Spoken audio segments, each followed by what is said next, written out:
Thanks everybody for joining us today for this next talk in the complex series this year on data transfer. As Cindy mentioned, I'm Marty Candice. I work in the HPC User Services Group. So we're sort of the team that's on the front line doing any sort of customer support for any end users that are running on the HPC systems that we have at SDSC that you might have access to.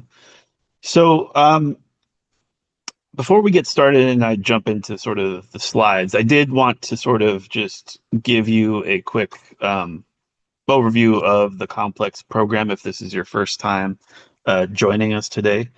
So the complex program is sort of a new training program that we started about a year and a half ago that was funded by NSF to sort of teach non-programming concepts and skills. So sort of all the other things beyond sort of programming that you might need to effectively use HPC systems, supercomputers, are the topics that we're trying to cover and provide training material on. So right now, in terms of like the content that we have, we have a bunch of recordings on, like, for example, like on our YouTube channel at SDSC. You'll have access, obviously, to the slides that are available. And we also have a GitHub repo that we're sort of still building out in terms of trying to put together sort of um, um, uh, self-guided tutorial type of material that you can then, after attending one of these webinars, which is sort of just kind of an overview of the different concepts and tools you might want to use for a given topic, have some set of exercise that you can go practice using those tools and sort of reinforcing the concepts that we are hoping to sort of convey in each of these talks to users that are sort of new to the HPC world. So that's sort of the overview of kind of what complex is if this is your first time. Okay, so for now, but yeah, so there is a little bit of tutorial material in this data transfer talk, so that's why I kind of wanted to highlight the complex GitHub repo. So definitely check that out after if you're interested, and feel free to shoot me any questions you have if you actually try to go through some of the exercises, because we won't go through the exercises today. This is really more the overview with the slides. Okay, so let me stop sharing, and I'll just share only my slides for now, so I can kind of monitor the chat. As questions arise, feel free to drop things in the chat, and I'll try to um, monitor that as we go and stop as needed. So this talk is sort of the second talk in this sort of data management series I'm trying to put together for the complex program. So there's a previous talk that there's recordings out there. There's probably a couple different recordings now, and slide material on data storage and file systems. I think that's a little bit more appropriate. I used to have the ordering switched here in terms of like which one to maybe do first, but I've sort of decided I think data transfer should probably come after the data storage and file system overview. So if you haven't seen that, please go back and check that out when you have time. But that's sort of in my brain, at least, like how the material might flow better in the future. So if you haven't seen that, definitely go back and check that out. Of course, with data management, like, it's a huge topic. And if you have very serious sort of complex sort of data management issues in your research, we're definitely not going to get to all those types of nuances and things, but there's lots of good resources out there. One in particular that I like is this Harvard Biomedical Data Management group. They have lots of materials and resources to understand sort of the different aspects of data management as sort of a holistic process. And but yeah, if you have, in your individual institution might have a similar group available to you. So I would just, if you have really interesting or complex data issues, definitely reach out to those types of people. They're always willing to help out.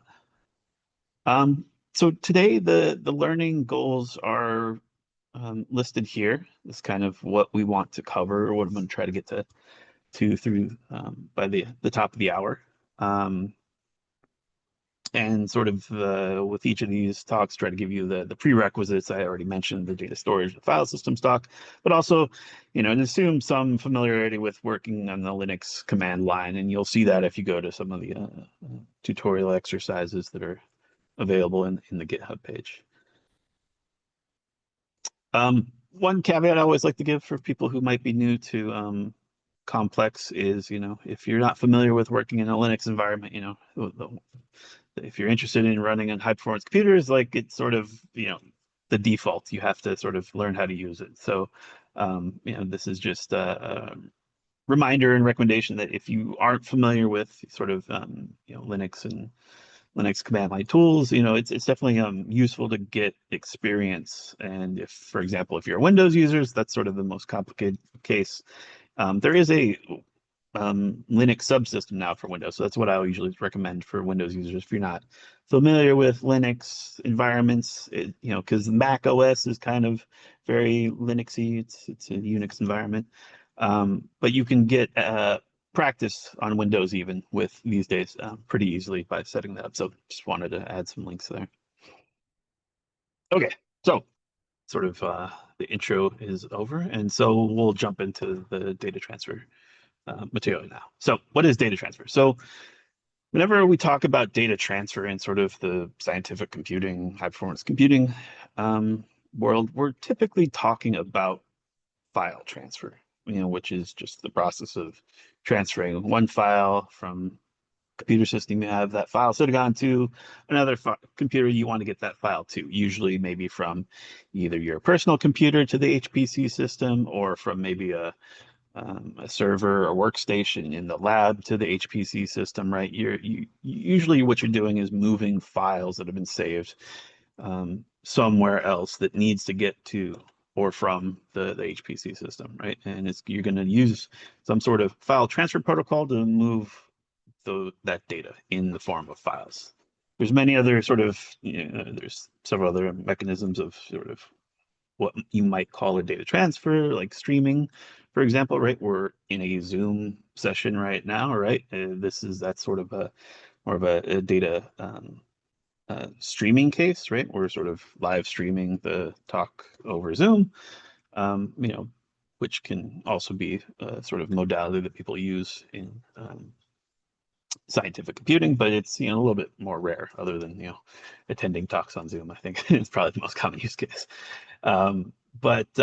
Yeah, so when we talk focusing back on file transfers, right? I mean, the key questions that arise when you start thinking about maybe the complexities of your individual cases of how many files you have and how much data you have are these sort of four questions that lead into how to answer the fifth question, right? So you have a location, a source where the data is currently located, right? You have some format or layout of how that data is currently organized, right? Whether it's a specialized data format for the individual files, but also I'm sort of using format more generally of like how many files how many files are there? How are they sort of laid out? Are there big directory structures and things like that?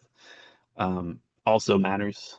And of course, the obvious thing is how much data is there? If there's not a lot, right? There's different types of tools you might use versus if there's sort of petabytes of data you have to move, right? So there's very different tooling for especially the scale of the data transfer or file transfers that you want to consider. And then, of course, the destination of where the data is going, right? Because in some cases, like what tools you can use will also matter on what's the source of the data and the destination, right? Some tools might not necessarily, some methods or tools might not be supported on either end, right? And usually you need both ends to support whatever file transfer mechanism you're going to use. Right? So those are sort of the questions. If there's one takeaway to keep in mind, these are the questions you want to ask yourself before you start sort of figuring out how to send lots of data around to different places. These are sort of the ones you want to sort of carefully consider. Okay, so this is the table of contents of sort of how we're gonna sort of try to work through this a bit. We're gonna start off very easy with sort of downloading data from the internet, because this is sort of something that I do constantly, everyone does constantly. And it's, usually there's only one or two tools that you might usually use for this, but it's a common enough task. It's the easiest one to sort of start playing around with right away on any system. Um, it's which is why it comes first. So, oh, and just to step back for a second, and this is sort of how this talk will mostly proceed. We're going to cover, like, in each category just a couple of the most common tools that you should be familiar with, and if you're not, to try to use and understand how it might fit into your workflow. That's kind of the idea of talk. Give you the sort of broad overview of like what's available in the space and what's most commonly used and why, and just kind of give you a sense of what they're used for. So this is probably the downloading tool I use the most often is wget. It's very simple and straightforward. It's a simple command line tool that you can use for downloading files from the web, right? Or even an FTP server or something like that if um, you happen to have that in use in, say, your lab or something like that. I don't see too many FTP servers these days myself, but yeah, usually just downloading data from the web. Lots of different files from GitHubs and things I'm usually downloading myself. But it's really robust and straightforward and simple to use. And, for example, the first example here, to download a file, so the examples here are using some sort of pretty famous um, image data set that's used for machine learning over the last 10, 15 years, that you can sort of grab different copies of it from this website. And I'll show you why using this as an example later, but you can see here, this is just pointing to a specific file that's at this website where this data set was originally hosted. And you just point wget at that URL and it'll magically download the file to whatever local system that you're trying to download that to. Now, if it's on an HPC system, you might just, since this is a pretty small file, you might just run wget on the login node itself if you're there, because you just need to grab that and put it into your home directory before you do any work on that data actually on the HPC system. But that's pretty common use case. There are sort of more other features that might find useful, where you can actually create files of lists of files that you maybe have to download a lot to different places. So you can just kind of create a simple list to download a bunch of different URLs. You also can easily resume downloads. So for example, here I'm pointing wget at a larger sort of image classification data set, which is, what, it's sort of, well, probably 1,000 times bigger than the CFAR data set. So it's going to take a lot longer to download. And, sometimes you'll lose your network connection for whatever reason, wherever you're downloading it. So you might need to resume the download. wget has a very nice sort of continue option, the -C option. Another common tool that you'll see mentioned a lot in different documentation you might come across is the use of the curl command. So it's much more sophisticated than wget. It's a whole software library you can use underneath too directly, and it does all sorts of things. It's kind of like a Swiss Army knife for sort of talking to different network protocols. But by default, it kind of acts like wget, right? So it's doing sort of requests to get a URL, right? It's just a little bit more complicated. You can see here that the weird thing is it sort of displays the data to standard output. So if you were to run curl just on the URL, you would see it sort of stream that data into your terminal, which you don't want. So this -O option here actually says, don't do that. Please just put it into a file with the same name that it's named at the URL, right? So it's just, another option that you have to add into curl. So it's, a couple characters more complicated than wget for a simple download. But it kind of does all of the same things. It has a little bit more fancier Syntax that you can use. You see here at the bottom is for to download if you want to download multiple files in a single line. It's kind of got some lots more options. Again, it's much more sophisticated. There's a lot more other things. It's usually used for other things in general than I would say just downloading, but you'll see in a lot of documentation people also just using curl to download things. Um, ARIA 2 here is a sort of more modern wget like program where it actually tries to you to sort of help download the files in parallel with using sort of multiple connections, right? So it sort of was designed more in the modern era where you have multi-core processors, whether it's on your laptop or obviously on HPC systems. So there is some scalability to speeding up downloads with ARIA 2. The one caveat, though, of course, is it's not as commonly found by default on sort of HPC systems that you might have access to. For example, we have it on Expanse, which is at SDSC, which is the most common system that I work on these days. But it's just one tool out there that's sort of more uncommon that you might, or it's another tool out there that's less commonly found, but it's kind of more powerful in terms of if you're trying to download larger data sets from the internet. It's kind of useful. So you might need to just install it in your own personal software environment on HPC system if they don't have it there for you, but it is something to sort of be aware of. Okay, let me just check if there's any questions. Justice says, besides the options provided on the interactive SDSC site, how can one transfer files from this cluster to another? Nicole, I can't. I'll probably let Nicole answer that if you can check that out. I think Justice dropped a image into the chat too. Looks like you might be on the portal, so it'll sort of. I don't want to go down that rabbit hole while I'm talking. So I think if not Justice, we'll come back to that question later if Nicole is busy right now. Okay, so data integrity and checksum. So the next topic here is data integrity. So this is probably maybe something people less commonly think about in general, just in their daily workflow, but obviously in terms of sort of science in general, integrity of the data sounds pretty important.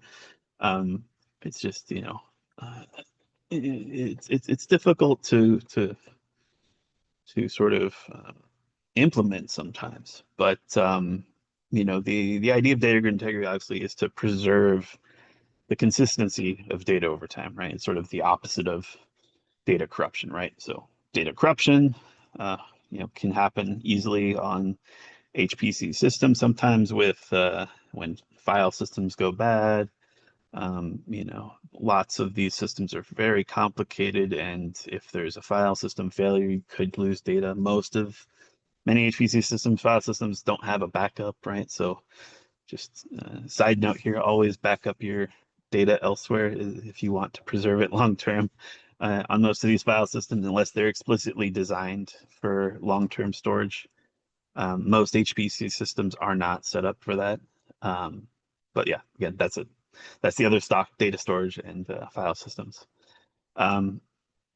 But when it comes to transferring data, right, you also need to think about there could be corruption during transfer as well, right? There's things that can happen that can corrupt a file, not just on accident, not even just maliciously, but some of the times you want to understand how to determine whether or not the data that you downloaded is the same from the source that you got it from, right? Like, is the version that you downloaded to work on to do your research the same as the person, say, who published the data set says it was originally, right? This is kind of an important problem. And that's why I use this CFAR example. So if you go to this if you go to this website, you'll see that the author there actually provides what are known as checksums to the data set. So what is a checksum? If you don't know what a checksum is, a checksum is essentially a fingerprint, right? A small bit of data that is a unique fingerprint or ID derived from a larger block of data, right? So you can imagine you have a single file that you want to compute a checksum on, right? It could be a gigabyte, it could be hundreds of gigabytes, it could in theory be a petabyte, right? The idea is that you can perform an algorithm, this checksum function, on that data and get out a unique, you know, ID number that is a fixed size, right? So these checksum algorithms are implemented using what are usually called hash functions. It's not too important, all the details there, but it's really this sort of uh, one-way function that does this process of taking in however much data you want and shoving it into a sort of single fixed block of data. And that's sort of the idea. Now, I mentioned one of the problems with checksums is, there are, in theory, what are known as hash collisions, right? So if you have two separate files, you don't want them to have different data. You don't want them to have the same checksum, which that's what's known as a hash collision here that I'm mentioning, which does happen. Okay, so in practice, what you'll see are two types of checksums most commonly used. On the CFAR website that I provided on the last or two slides ago, you'll see the MD5 checksums, right? And so the MD5 sum command here is just a command line tool that calculates this MD5 hash value, right? So it's 128 bits from whatever file you feed it, right? And this is very simple tool to use. You can feed it multiple files at the same time. You can feed it um, back hashes to check files. So you can use it both to create the hash files and then run checks on those files to make sure that the version of the file that you have is the same that that was downloaded, right? So at the end of the day, once you download, for example, this cfar10 python.targz file from the author's website, right? You'll get an output and it should have this MD5 hash value. If it doesn't, something happened along the way, right? Either a couple things could have happened, right? There is some sort of corruption in the file, right? That happened while you were downloading it for whatever reason. Your version was some damaged in some way. The other option is maybe this website is wrong and the data set has been updated and the author hasn't told you that they updated the original data set, right? Or the website got hacked or whatever, right? There's different reasons why checksums will change, but all you know is that the data is different than, say, the author might have said it was, right? Hopefully it's the same. It should be the same here last time I checked, so you'll see it there. So MD5 is probably the most commonly one that you'll see used a lot everywhere. However, it's considered sort of outdated. There's just some, in terms of the security world, the MD5 is kind of not as secure as the newer ones. So the most commonly used one, or the most sort of recommended one I see usually is to use SHA-256. So this is, again, just a different type of hash function. It's a little bit longer, you can see, in terms of the size of the hashes that are generated. So it takes a little bit longer also to compute the hashes, which is why you still see MD5 sums still out there too. But again, the tool itself in Linux works exactly the same. And I do have an asterisk down here at the bottom of, I think, of these last two slides. On Mac OS, they don't have the sum part to the tool. Their tool name is just slightly different. It's just SHA-256 or MD5, just a slight variation there. But again, they should, regardless of the implementation, right? It's a standard. It's just like it should give you the same value for the same file. Okay. So that's what so yeah, so that's how you can check data integrity sort of very manually. But it's useful to sort of integrate that sort of thinking into your workflow, right? So if you're transferring files around or want to, provide a checksum to some colleague that you're sending data to, it's a useful thing to, think about starting to do to sort of document like, hey, this is this version of the data set, this is the checksum for this version of the data set that I'm sending, and that might change over time as you modify the data set. Um, okay, so data compression and archives. So obviously, one of the important things, not only for data storage, but um, also data transfer is compression, right? Whether we want to um, save space when we're stored, it's also useful to sometimes save space when sending data over the wire, right? So I think we're all probably have a pretty intuitive sense of what data compression is, but this slide is here also just to sort of provide a little bit more detail, right? There are sort of two types of compression that we are sort of commonly see when we're working on systems, right? Um, there's sort of what's known as lossless compression and lossy compression, right? So lossy compression is sort of highlighted here by this cat image on the left, right? The techniques that do lossy compression are really techniques that usually remove actual bits and information that's less important from the data um, to achieve like higher compression ratios, right? So this is image of the cat is a nice example because basically it shows from right to left increasing compression ratios, right? So as the sort of algorithm goes to from right to left, it's increasing the amount of data it's throwing away. That's why obviously the image is being degraded, right? So that's the trade-off, right? It's very visceral to, intuitive to see that in terms of lossy compression, right? And for images and sort of video streams, I'm sure there's some sort of lossy compression going on right now over Zoom. Right? For that use case, for these use cases, right, that's usually fine up to a point until you kind of lose the cat, right? But when we're doing file transfers, right, when we're doing data transfer, file transfers, usually what we don't want that kind of compression, right? We have what is known as lossless compression, right? So most of the all the techniques that you use to compress files will be lossless compression. Usually lossy compression is sort of built into like file formats themselves, like JPEGs or PNG files.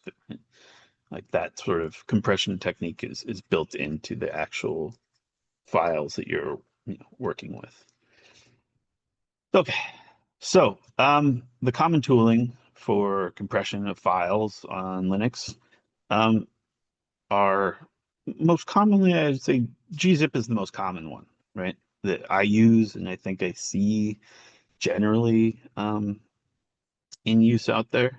Um, there's some details here if you're interested in different algorithms, things. It's not too important, but what is important is like the extension on the file, right? So the .gz extension on a file indicates, it's supposed to indicate um, to you that it is a gzip compressed file, right?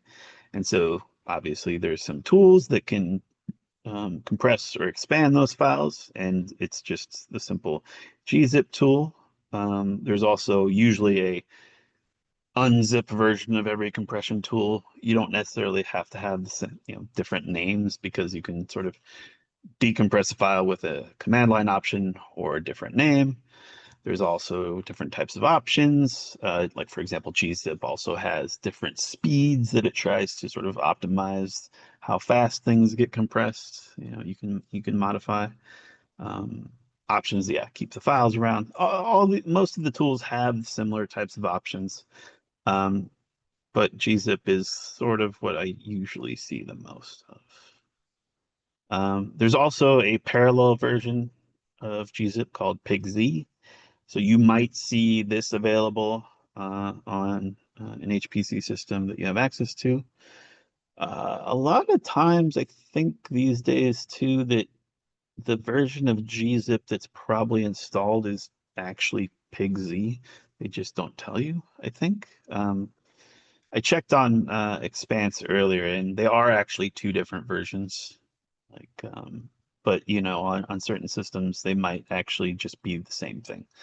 Uh, because essentially they work the same, other than with pigz, you can sort of help parallelize the compression, right? The decompression um, is always still kind of serial, but has some optimizations as I list here. So anyway, so you might see that as well.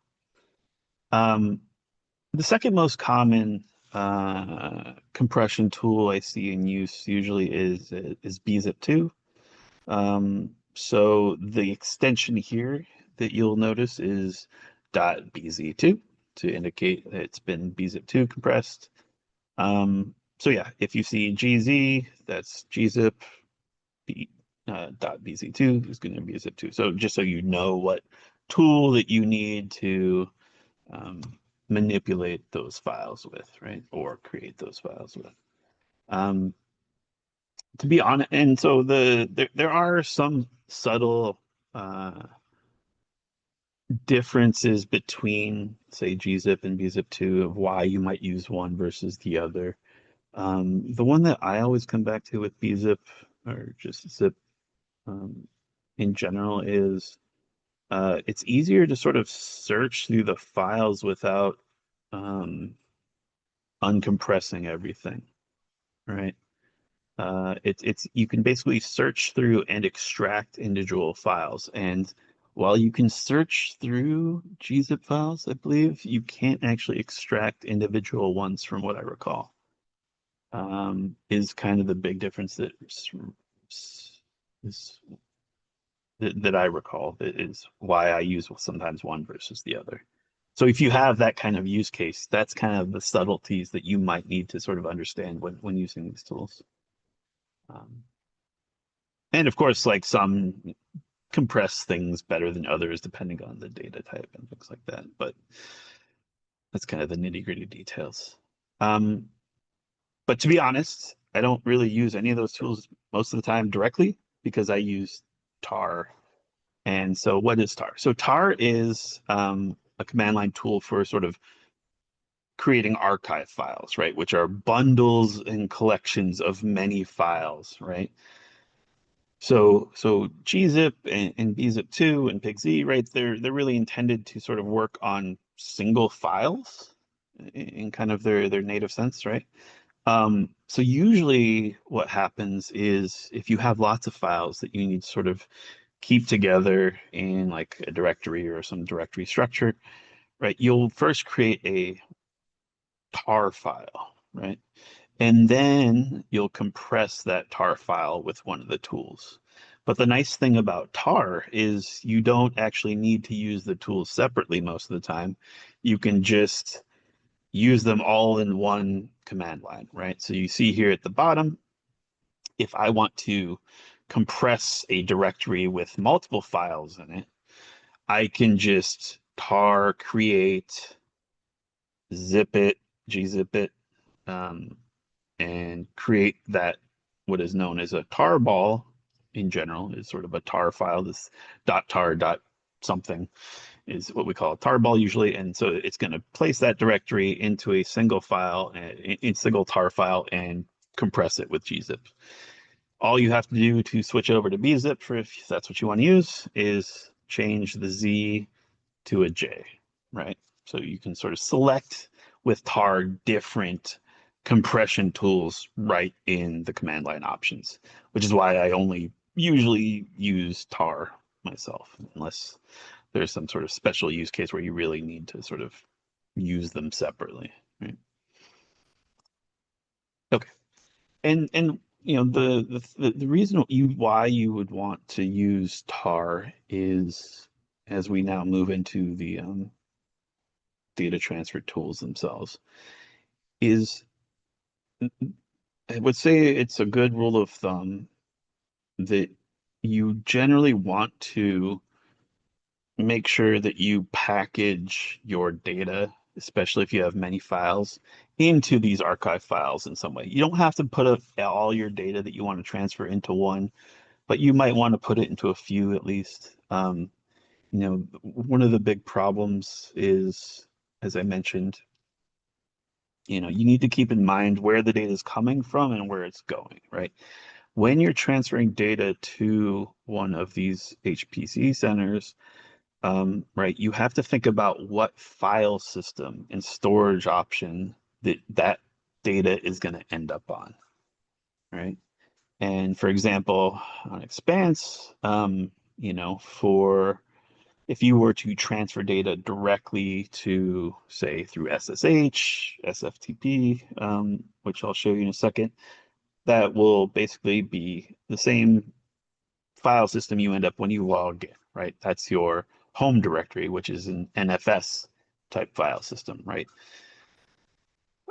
Which is, there, at least on Expanse, you don't have a lot of room, so you can't actually put a lot of data in there to begin with. So, it's usually for smaller file transfers and things like that. Not going to cause too many problems if you want to send up a bunch of files, but um, it'll still matter of sort of how many files you're trying to send, right? With any tool, you can imagine the more files, the more times that tool has to recognize, oh, that's an individual file. I need to then transfer it and do all of the things that it does to transfer that file over the wire to where you want it to go, right? So this is sort of what we call sort of the metadata operations, right? There's an overhead every time you interact with a file with one of these tools, right? There is other things that are happening that you might not be thinking about. So the general rule of thumb is, try to minimize sort of the numbers of files that you are um, uh, working with um, when you're doing data transfers, right? So if you can come up with a logical scheme to package things into a couple different archive files, is kind of a nice thing. And if your data set is just one archive file, that's fine too, right? It's just a matter of there's sort of a sweet spot, right, of probably a practicality of how you want to organize things and sort of what needs to get sent now versus later. It's just but fewer is usually better. Um, but yeah, okay. So data transfer tools. So um, when you start out working on HPC systems, right, you usually will learn how to log in to that system over SSH, right? So, but there's also other command line tools built off of SSH, the protocol itself, to do file transfers. So these are kind of the two most common, so SCP and SFTP, which is on the next slide, are the two most common tools that you might, if you're new to sort of doing remote transfers like this, you'll start using to transfer data, right? And it's because they're pretty simple and straightforward, and it kind of works, especially if you don't have a lot of data to move, right? It's really easy to just say upload some code or a small data set from your laptop to the login node of the HPC system you have access to, and it's all kind of just the same process of just logging in, just one extra step of pointing the files to the files you want, right? So SCP is really intended to be sort of the non-interactive type of file transfer, right? So you can see here, this first example is just using SCP to take my CFAR Python tarball and transfer it to my my account on Expanse. Expanse has this actually dedicated data mover node. So I put this in here specifically to just mention that, some HPC centers will have dedicated data transfer nodes. So instead of going through the login node here, I'm actually going in through the data mover node. So it might be a bit more performant. It's designed specifically to transfer data, um, not to allow people to log in and run code, right? It's sort of there for doing these types of data transfers if you need it. Some centers might not. You might just want to upload things directly to the login node. That's sort of their preferred method. We have both usually on most of our systems. So this is just an example here. But you can see it's pretty simple. It's just like I'm pointing at the local version of my CFAR tarball and I'm uploading it to my account on that data mover node into my home directory, right? That's sort of the syntax there.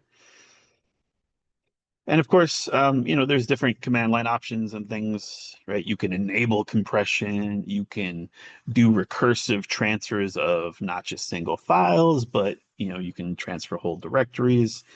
There's a whole host of different options that SCP does, and it's really just meant to sort of be that command line tool to point at a file or a directory and transfer it over, kind of as simply as you would log in almost to any given system.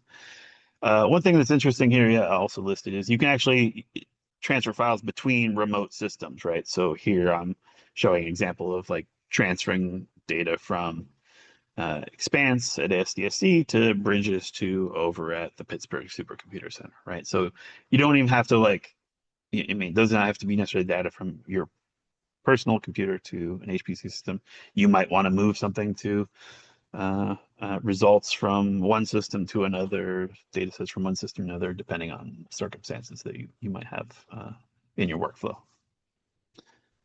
Okay, so that's SCP. SFTP is the interactive version of SCP, right? If for whatever reason you want to sort of like log into the system and poke around and transfer files, this is what you would use, right? It kind of gives you a command line uh, prompt, right, where you can list the files in directory, you can change directories. And then to do the file transfers, they have this sort of get and put commands where basically if you want to get a file, you say, hey, get a file. That means download it from the remote system. And if you want to upload a file from your local host that you're logging in from, right, you would then put the data, right, if you want to upload it to the system. And then so it's much more interactive experience. If you need to, quickly like log in, poke around, it's like, oh, I can't remember where that is because, right, using SCP, you kind of know where the thing is, right? Sometimes you don't. And so this is kind of usually when I use SFTP. Um, so while those tools are useful for kind of simple data transfers, and it's usually where you start out when doing these sort of transfers between your system or remote systems to other HPC systems, um, they're not really scalable when you start working with lots of data and or trying to maintain sort of large sets of data across multiple systems and things like that that you need to maybe keep in sync. And so this is where rsync comes in. Rsync, you can kind of think about it as sort of like your command line Dropbox option, right? So essentially what it does is kind of uses, SCP and SSH kind of under the hood, but has sort of all the nice tooling built into the tool, built in that will synchronize files across systems, right? So if you want to copy files from one directory to another on the same system, you can use rsync. If you want to copy and synchronize sort of a directory to another system, that's sort of like the most common use case. You can do that too. And rsync will go and figure out like, hey, what does the remote system already have? What do I need to send, right? So it'll only like synchronize things that need to get updated, right? So if you're working on a project over, a long time and you need to, you know, at certain points just sort of back things up somewhere. Like I do that. I should probably do this later today. Like for example, I'm collecting some relatively high frequency weather data at this remote site, and basically I end up with a bunch of daily files with all of the sort of weather data points from the different stations there, right? And they're all sort of zipped up and automated to sort of push into cloud storage, actually. But I've been keeping local backups on my laptop just in case, something goes wrong. And so I use rsync to then just download all of those files sitting on the remote site as well. So I have a copy on my personal laptop as well, right? So that's what rsync is great for. It's sort of if you have like large collections of files that you need to sort of replicate in many different places, this is the tool you're looking for. Um, and there's, again, lots of options and things you can do. So definitely check it out. Um, Now, those tools are for, data sets, data transfers in the size of, gigabytes to tens of gigabytes, right? If you start getting into realms of, hundreds of gigabytes, terabytes, or even petabytes, the only real solution out there that you'll usually find in the HPC space is Globus. And most HPC centers will have a Globus endpoint. There's lots of details to Globus endpoints, collections. The terminology has changed recently if you're familiar with it.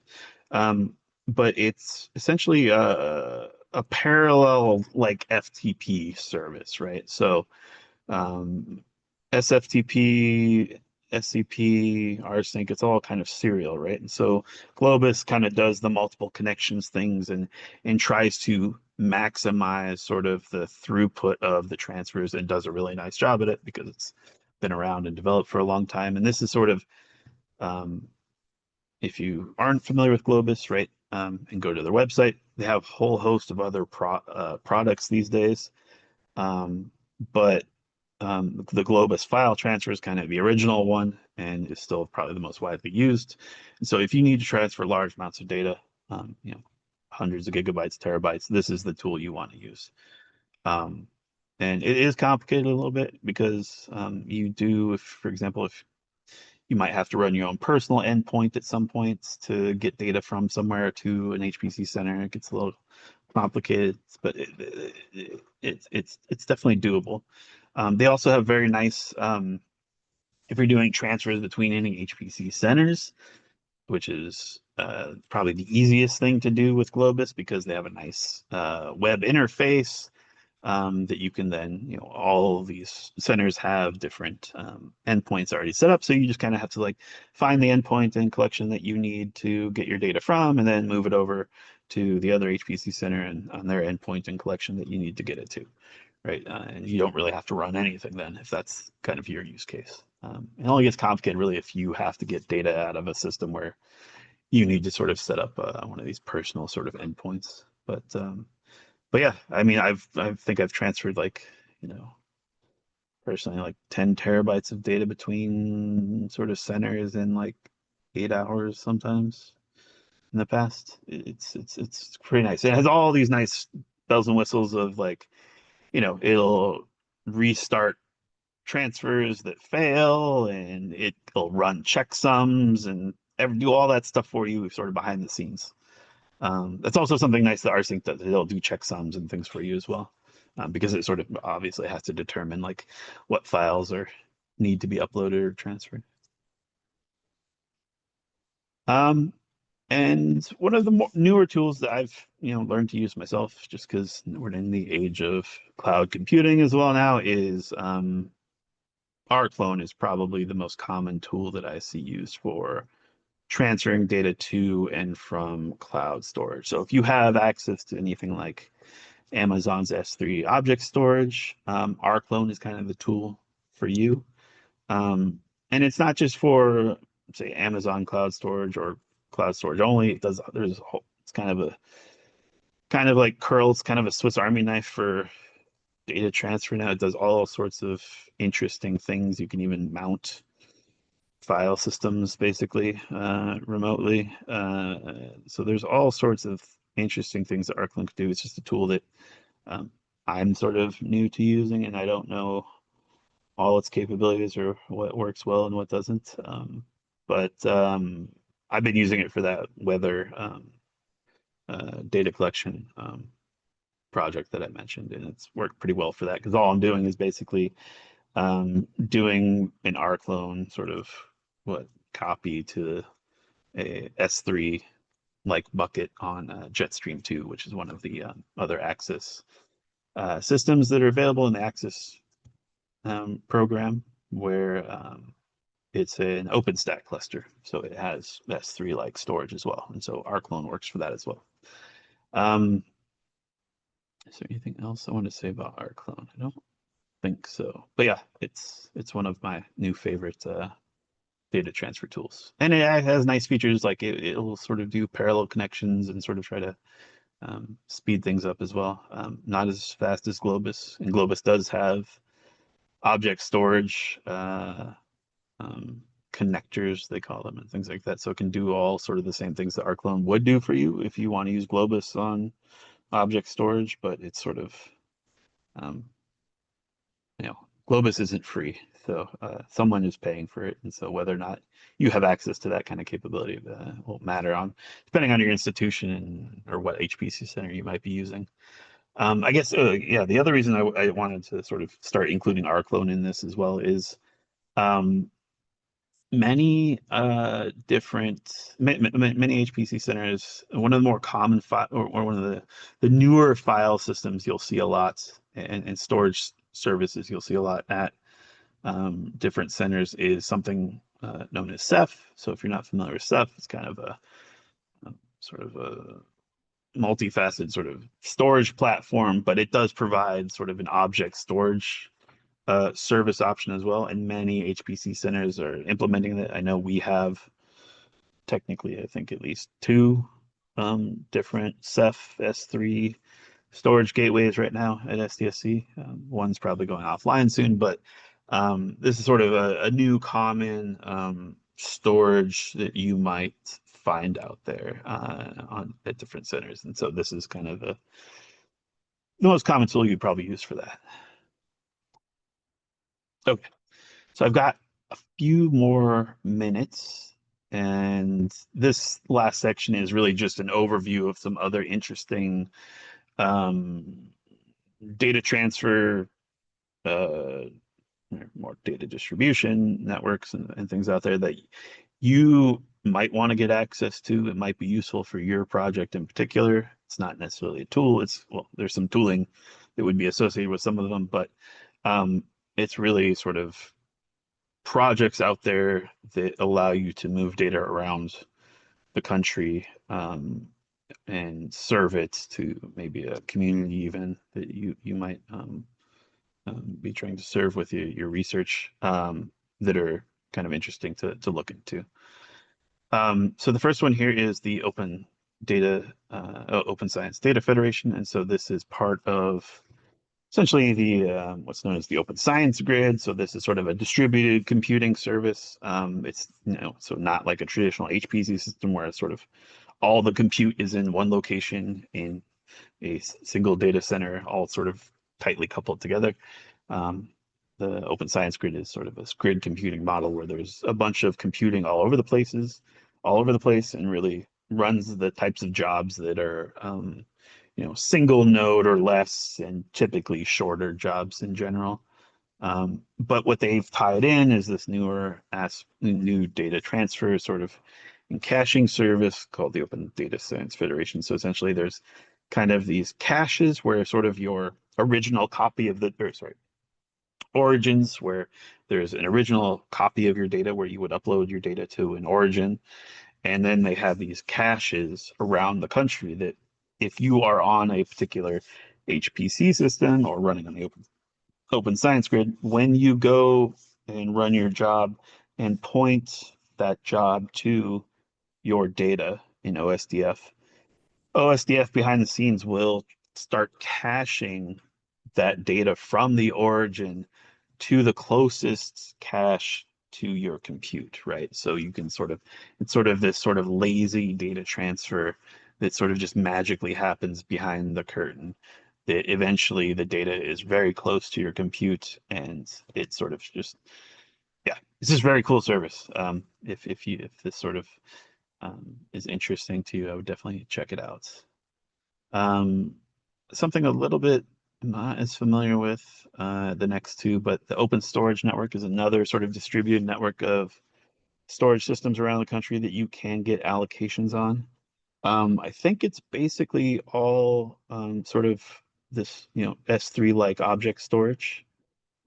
So you would probably use rclone most often with interacting with any sort of anything on the open storage network. But again, something like the OSDF, they sort of provide at least some minimum amount of storage that you can get access to and use the service if you're interested in it and need um, storage sort of out there across the country somewhere that might not be available necessarily in a particular HPC center that you have access to. Um, One thing, yeah, and I think it's all Ceph storage as well. And one thing again, I didn't probably mention about Ceph, but I mentioned in the data storage and file systems talk is Ceph also is a bit more robust to data corruption, right? So it's almost kind of like having the data backed up a little bit, or it's more robust against losing data. So keeping important data to you in Ceph is probably a safer bet than, say, leaving it on a Lustre file system uh, that you might have access to. So this is why you might want to combine these other types of storage systems with maybe the traditional HPC storage you might have access to. And another project out there that I'm aware of is the National Science Data Fabric. And if you look, so they have their all sort of tooling and sort of, they're really, I think, a little bit more focused on sort of how to deliver data to like communities of science and engineering sort of research. But if you look closely at this diagram and sort of read through their stuff, it's also using OSN pod storage, and the OSG stash cache here is actually the OSDF. It's sort of just been rebranded. So it sort of ties into some of these other storage networks that are out there to try to tie them together is sort of my general understanding. But there's a lot going on here. Um, okay, so that's sort of the overview of data transfer. I put some links to sort of nice tutorials. Since I would say our tutorials aren't fully built out yet, myself, the self-guided ones, these are some of the ones that I sort of used and pulled things from that I liked and would recommend if you're interested in digging into any given tool here in more detail. And we can go to the Q&A session.